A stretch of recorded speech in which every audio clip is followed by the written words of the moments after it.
ส่วนลายน้องๆนี่มักใส่เสื้อสีชมพูเนาะ คนน่ามีความฮักกับจังชันแล้ว แมนน่าจะมีแฟนแล้วบ่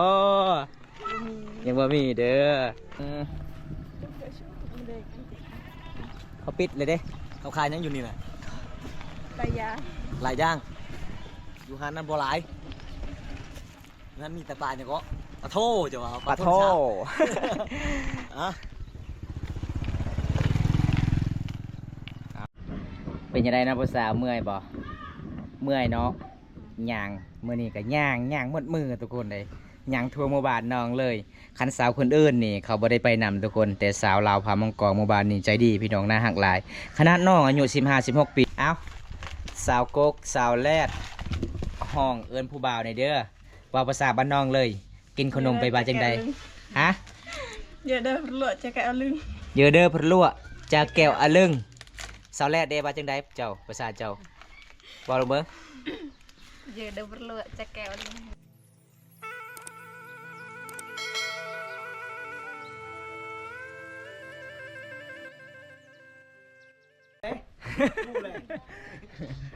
เอา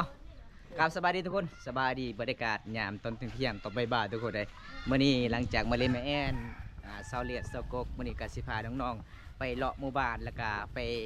ซื้อของกินในตลาดหมู่บ้านน้อยหมู่บ้านนี้เอิ้นว่าตลาดแต่หานนะทุกคนจะได้ก็ไปติดตามชมกันล่ะพี่น้องสาวบ้านผู้ของมีแต่คนที่จำงามเด้ออันนี้ก็คือสาว15ปีสาว16ปีมีแต่สาวสวยบ้านป่าสาวลาวเขามังกรหมู่บ้านนี้ทุกคน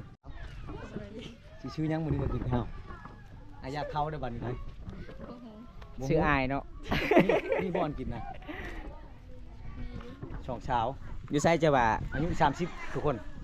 แม่นบอกเอ้าช่องเช้าคนละ15ปี30ปี 31 ปีรวมทั้งหมด31 ปีนี่15หรือ16 โอ้15กับ16เป็น31เนาะ แม่นอยู่ไซได้จะว่าห้านอยู่ไซจะว่าขายหมู่บ้านเจ้านี่ขายมีหลายแนวเลย บ้านงามๆปานนางแบบ ส่วนลายน้องๆนี่มักใส่เสื้อสีชมพูเนาะ คนน่ามีความฮักกับจังชันแล้ว แม่นน่าจะมีแฟนแล้วบ่ยังบ่มีเด้อเกิบก็คือการแล้วทุกคนเกิบนี่กับบ้าตาใส่นี่ช่องมือขาด แต่น้องๆนี่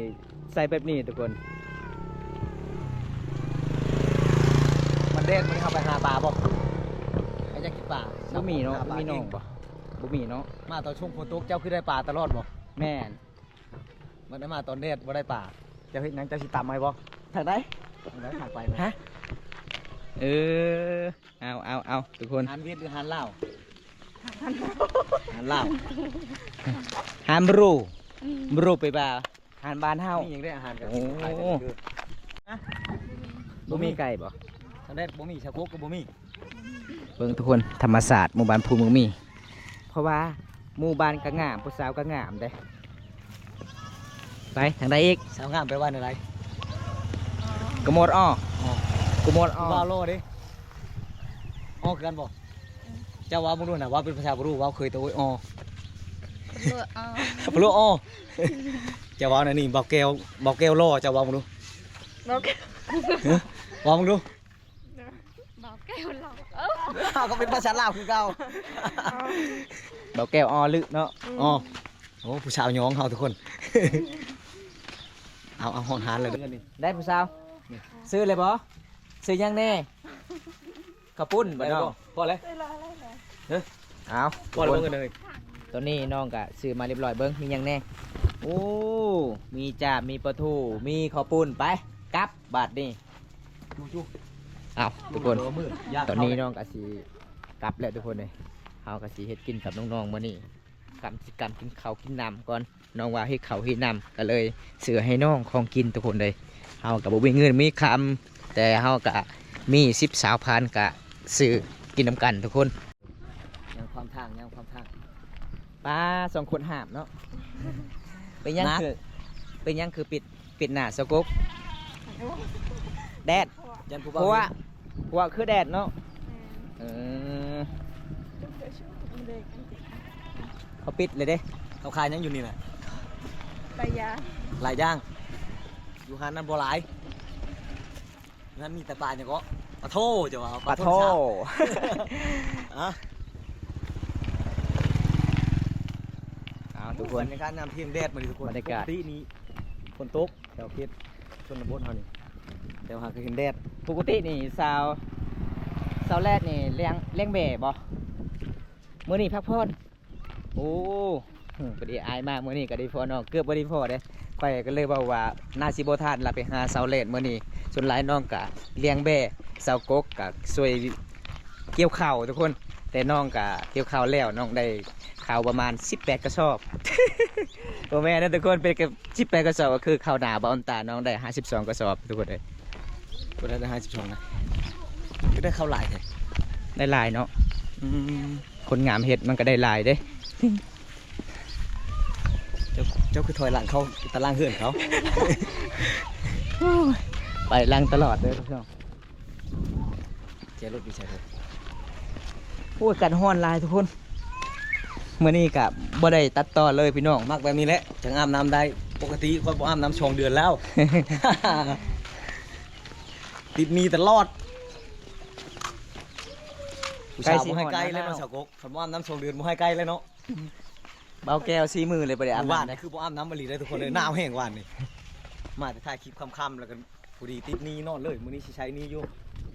ใช้คืนให้มื้อนี้จะร้อยให้ชาวกกชาวเลดพาไปอาบน้ำอาบอยู่ใช้ตอนแรง อยู่ห้วยสปริงบ่ อาบน้ำห้วย โอ้ ดี ยามห้วยสปริง เอามุดลงไปเลย ชาวอาบน้ำอยู่เขาก็มุดน้ำเลย รัวโอเครัวไปว่าม่วนเนาะ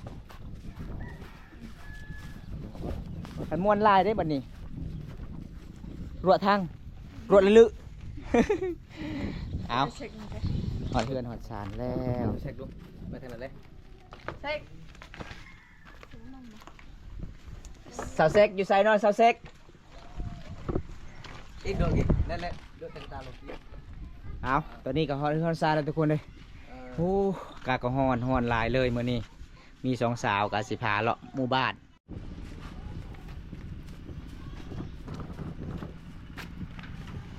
อันนี้ก็คือบ้านสาวสุกสาวกกสาวกกเด้อทุกคน เริ่มลือเลย เริ่มลือเลย เอาขึ้นเงินขึ้นศาลน้องก่อนทุกคนเลย งามแนวนึงนี่ชาวเลดก็งามแนวนึงอันนี้มันบ่คือกันเนาะ ปลากันฮอนเนาะ ตัวนี้นี่มีหยังปลาเจ้าเอิ้นหยังภาษาบรูว่าอะไรกระปุ้นคือกัน อันนี้ขนม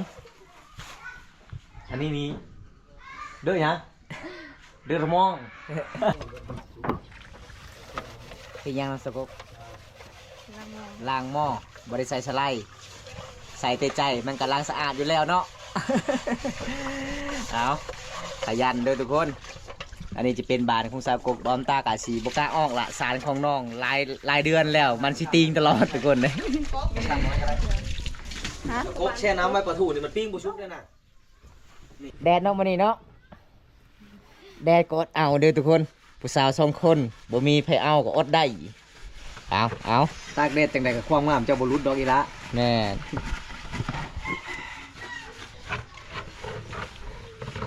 เซาแซกไปใส่เนาะเสาเลดโอ้โหบ่อันนี้เสาแรกก็ใหญ่ซ้ำเสาแซกเด้ เสาแซกเป็นเสาแรกเป็นน้องแต่น้องใหญ่พี่น้องเอ้ยเพราะว่าอยากได้ผัวแหงเนาะก็เลยใหญ่ไว้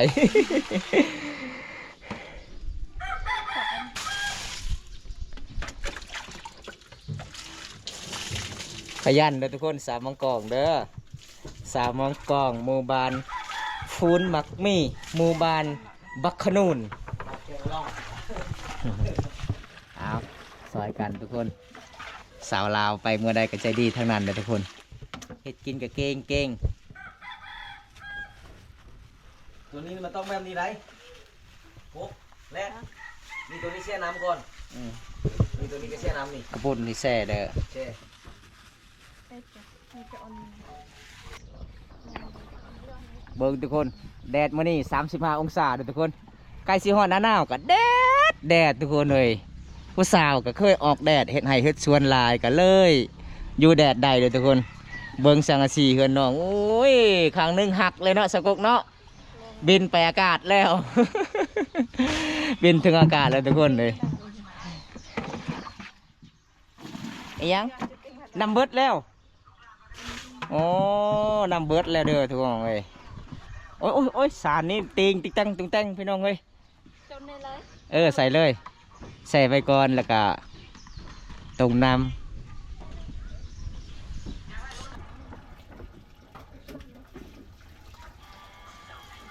เป็นยังไงนะภาษาวเมื่อยบ่เมื่อยเนาะ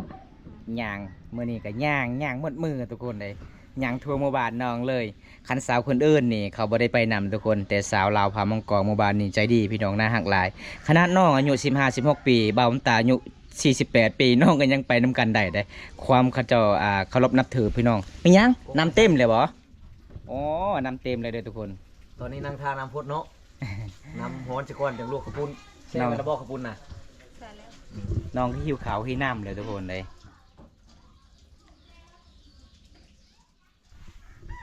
เอาแกะแก้วหน่อยจ้าแก้วจ้าแกะไปว่าจังใด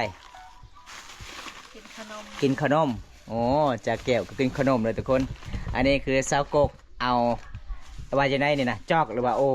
จอกเนาะโอ้ ทำไงก็โจกมันยังเกินโจก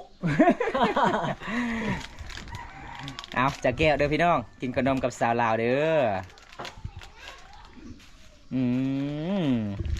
แก้วกับแอมลึกเนาะ แอมลึกไปว่าแสบหลายเด้อทุกคนหายสกกแซ่ไว้อยูฮันเลยสกกปะอยูฮันก่อนพักผ่อนก่อนอากาศมันห่อนในน้องเลยคอยเบิ้งเจ้าสองคนนี่เมื่อยพี่น้องเลยตากแดดแน่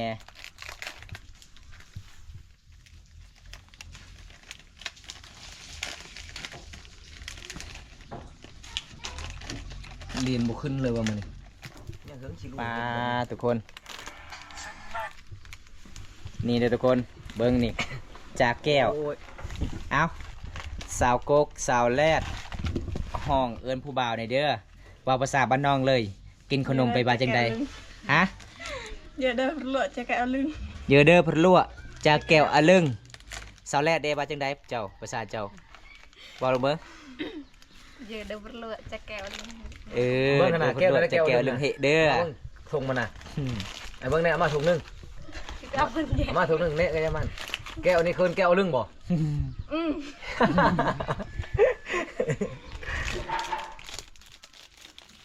เอากินจากแก้วอุนโตเด้อพระลั่ว นี่ เอาเปลี่ยนแบบเปลี่ยนเลย เออ มีFC คนหนึงว่าปอนให้ FC เนี่ยเด้อ FC อยากจากแก้วอุนโตเด้อเพิ่นว่าเอาปอนนี่เด้อสาวกกปอนมาสาวแรดมาปอนใส่กล่องเลยเอามานี่จากแก้วอุนโตเด้อเพิ่นว่า สาวลาวน่าฮักหลายเด้อทุกคน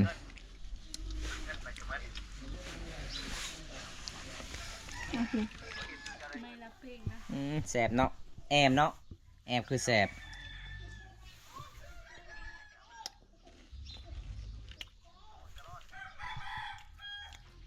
ตอนนี้ครับพอพร้อมก่อนทุกคนประมาณ2 นาทีแล้วก็น้องๆก็สิตำข้าวปุ้นประมาณน้องก็หิวข้าวหิวน้ำเขาจะเสื้อห้านกับเขาเจ้าบ่มีบนขายทุกคนเลยชื่อแต่ปลาทูภาษาบ้านเจ้าเอิ้นปลาโทรศัพท์บ่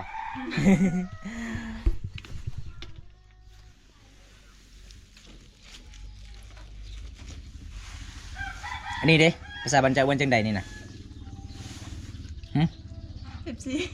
เป๊ปซี่ภาษาบรูเด้ มิลินดา มันแม่นดังเงียบบ่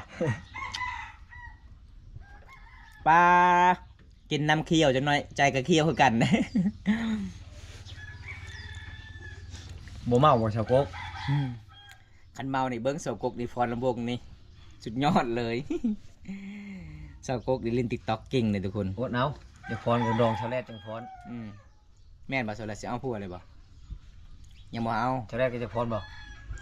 เจ้าก็จะฟอนคือกัน เก่งเลย อันจะฟอนโอดเอาเจ้ากับดองชาวกกจะฟอน อีหยัง ค่อยบ่ เจ้าชาว ป ก ลาก ให้สิเอา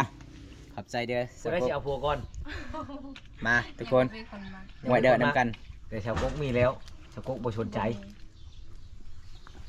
เอาพร้อมกันเลย เอาพร้อมกันเลยบ่มีดอก เอาผัวนำกัน คันเอาพร้อมกันเลยคือแบบ เอา นี้ พร้อมกัน คันพระเจ้าจะได้ผัวพร้อมกันเลยบ่ยากมีวิธีเดียว ค คือที่เจ้าสองคนเอาอายใช่ยืนเอาอายใช่มาสองคนเลยได้พร้อมกันเลยแต่งมือเดียวกันเลยเอาบ่ชาวแลนเอาบ่ชาวกก ค่อยเมื่อก่อนเด้อ เอาเราได้บัดนี้ไรเบิ้ลย้ายบนนั่งก็เลยนะ ค่อยเมื่อก่อนเด้อ โอ้เบาตายยังหนีป้าเฮาเลยปั่นกับช้าปั่นกับเจ้าช้าเจ้าสิเอาบ่ได้เจ้าเลือกรถ ค่อยเลือกบ่ได้ผู้สาวเลือกได้ คอยเลือกเลยนะคอยเลยเอาทักช่องเลยคอยเลยคอยเลือกเลย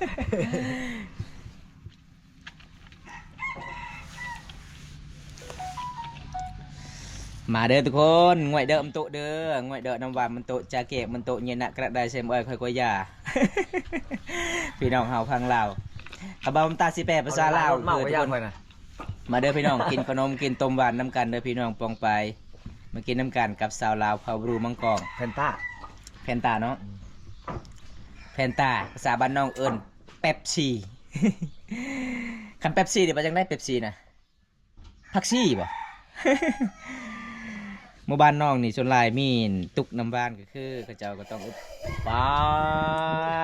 เห็นมือผู้สาวเย็นเบิ้งนี่โอ้ย มันแช่ผู้ชายเนี่ย เอาแท้เอาว่าเด้อทุกคนบ่าวแก้วนี่บ่ได้ทุกคนเลยสาวมืออ่อนเนาะ ปกติน้ำนี่บ่แช่แต่มันเป็นน้ำเจ้า โอ้ส่วนสาวแรกกันเย็นให้เล่าก็ว่าขนมนี่นะ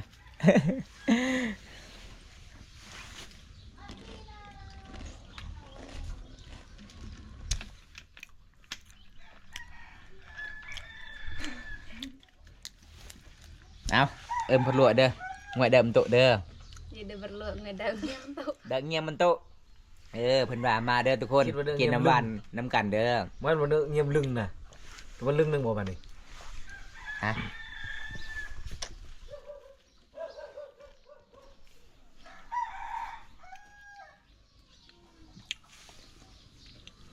แซ่บเนาะฝีมือผู้สาว กินแล้วฟันดีในกลางคืนนะพันเห็นหน้าผู้สาวตลอด ยอดเหรียญไม่ขึ้นวันนี้ยังเฮิงฉีลุยแบบนี้กูเมื่อยดิตายแล้วเอาแล้ว อีกอย่าง แม่น่ะ สาวเล็ดกินแล้วยิ้มกินแล้วยิ้มเป็นยังไงเนาะเคินFCบ่อ่าน้องว่าเคยคือทุกคนไปพูดแล้ว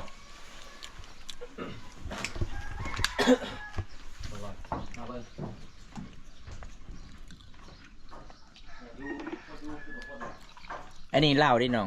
อย่ากินหลายเด้อเมาเด้อ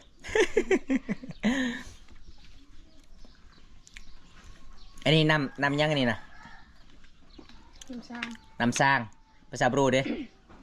Dak kau. เดอะก็นำกินเนาะก็คือภาษาบรูเดอะง่วยเอาตัวนี้น้องกระสีเฮ็ดข้าวปุ้นก่อนทุกคนไปเสาแรดไปต้มข้าวปุ้นน้ำน้องก่อนหลังจากนั่งเล่นกันนั่งแองกับน้องประมาณ2 นาทีเฮาก็สิเฮ็ดกินทุกคน ยังบ่พดยังน้อยนึง ยังบ่พดบ่ ยังรังสิพด โอ้ คุณให้บ่เป็นหมดครับคุณน่ะ ป้าบ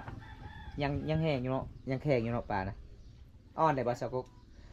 แซ่อยู่หั่นโลดปลานะ แช่ก้อนให้มัน แช่โลด ผู้ที่เขาปลูกเร็วๆเลย บ่ต้องแต้นก็ได้ปิ้งโลด มีแต่เจ้าใช้อันปีงเจ้านี่เจ้าปีงใช้ตัวนี้บ่ Ha. ตัวนี้แต่ปีงตัวนี้เจ้ามีแต่เอาไม้เสียมจะมันหักได้ข้าไม้แทงประตูจะมันขาดเลยได้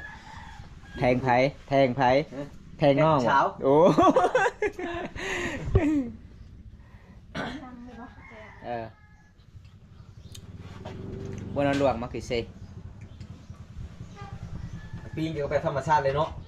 เด็กทุกคน ไม่ปีงบ่ต้องซื้อเด้ ปีงบ่ได้ซื้อเลยแถว เออ ชนบทเราคือ เฮ็ดมา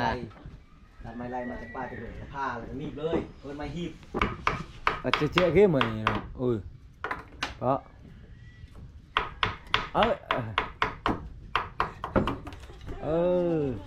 มาซอยน้องก่อน อันนี้ก็คือไม่ยังเพิ่นนี่นะไม่ปิ้งบ่อ๋อเอาสิปิ้งปลาทุกคนเลยมีเพิ่นน้องกะมีแต่ไม่ปิ้งธรรมศาสตร์เลยทุกคน บ่เห็นบ่าวบุตาตัดมาปีงเขาทิมบ่ มันยาวโพดเด้แต่ไม่ยาวก็คือเวลาเขาปิ้งมันก็สุกษา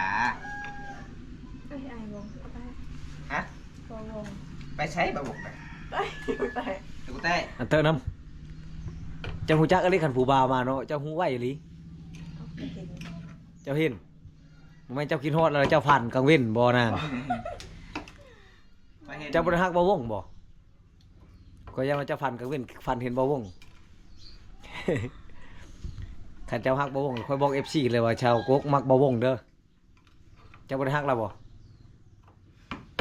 บ่มีเมียแล้วเนาะคือคนที่ยังบ่มีเมียบ่าวตากับบ่าวแก้วเอาไปเลย เอาอีกก็ได้ บ่ต้องเอาบ่บอกเมีย8คนเลยได้บ่บอกนั่น เย้ย ไอเลยบ่ ชื่อลำชื่อเลย จิต จะเตอะมา จิตนะ จากโตปานน่ะ ทอง15ผัด